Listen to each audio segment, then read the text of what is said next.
नमस्कार। आज हम बात करने जा रहे हैं भारत देश के सबसे बड़े महाअभियान के बारे में, जिसमें 155 करोड़ भारतीय लोग शामिल होने जा रहे हैं। जनगणना 2026-27 जो 155 करोड़ लोगों की जनगणना ऑनलाइन की जाएगी। इस वीडियो में हम बात करेंगे कि भारत देश की जनगणना कब से शुरू होगी, जनगणना करने के लिए किस कार्मिक की लगेगी ड्यूटी, जनगणना में लगे कार्मिक को क्या मिलेगा मानदेय, और मानदेय के साथ और क्या क्या मिलेगा। आपको जनगणना के बारे में पूरी जानकारी जानना जरूरी है। भारत की जनगणना जो 2026 से शुरू होगी सितंबर से, जो 2027 मार्च तक पूरे भारत में जनगणना ऑनलाइन की जाएगी, जिसमें 2 चरण होंगे, मकानों की गणना करना और जनसंख्या की गणना करना। पहला चरण जिसमें मकान का सूचीकरण करके मकानों की गणना करवाई जाएगी, जो 16 मई 2026 से 15 जून 2026 तक का समय होगा। भारत की जनगणना में लगे कार्मिकों को जो लोगों के घर घर जाकर जनगणना करेंगे, उनका पदनाम परगणक होगा। अब देखिए, जिस कार्मिक की ड्यूटी जनगणना में लगेगी, उसको पहले 3 दिन से 5 दिन तक प्रशिक्षण करवाया जाएगा और इन परगणक को 600 रुपये प्रशिक्षण भत्ता मानदेय के रूप में दिया जाएगा। अब देखिए कि जनगणना में लगे अलग अलग पदों के प्रशिक्षण करवाए जाएंगे, जिसको प्रतिदिन प्रशिक्षण के लिए 600 रुपये से 900 रुपये तक प्रशिक्षण भत्ता देय होगा। अब देखिए कि जनगणना में लगे परगणकों को दोनों चरणों में कितना मानदेय मिलेगा और कब। जैसे प्रथम चरण मकान की गणना करने पर 9,000 रुपये और फिर जनसंख्या की गणना करने पर 16,000 रुपये मानदेय के रूप में मिलेगा।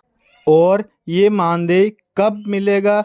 जब पहला चरण में मकान की गणना समाप्त होगी तब, और दूसरा चरण में जनसंख्या की गणना समाप्त होगी तब आपको अपने बैंक अकाउंट में जमा हो जाएगा।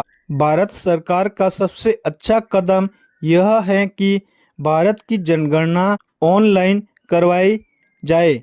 इसके लिए परगणकों को सरकार के अनुसार टैबलेट या कंप्यूटर दिया जाएगा। जब भारत सरकार ऑनलाइन जनगणना करवाएगी, तब परगणकों को टैबलेट या कंप्यूटर देने के लिए अलग अलग विभागों में अधिकारियों को भी नियुक्त किया जाएगा, जिसको अलग से मानदेय भी दिया जाएगा।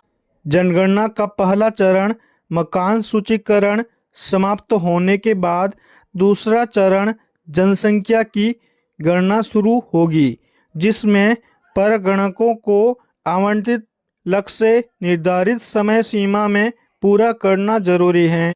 दूसरा चरण में परगणकों को घर घर जाकर घर के सभी सदस्यों की जनगणना की जानकारी ऑनलाइन करनी होगी। अब देखिए कि जनगणना में कौन कौन से कर्मचारी की ड्यूटी लग सकती है और क्या क्या लाभ मिलेगा। जैसे जनसंख्या परगणक के रूप में अगर संविदा कार्मिक की ड्यूटी लगती है तो इनको सिर्फ 25,000 रुपये मानदेय मिलेगा दोनों चरणों के।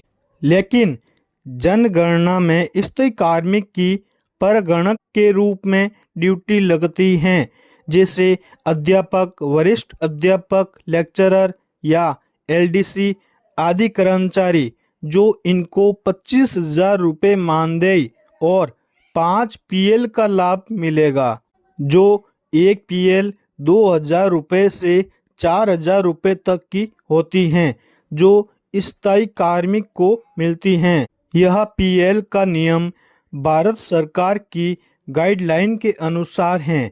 आप देख सकते हैं गजट नोटिफिकेशन को।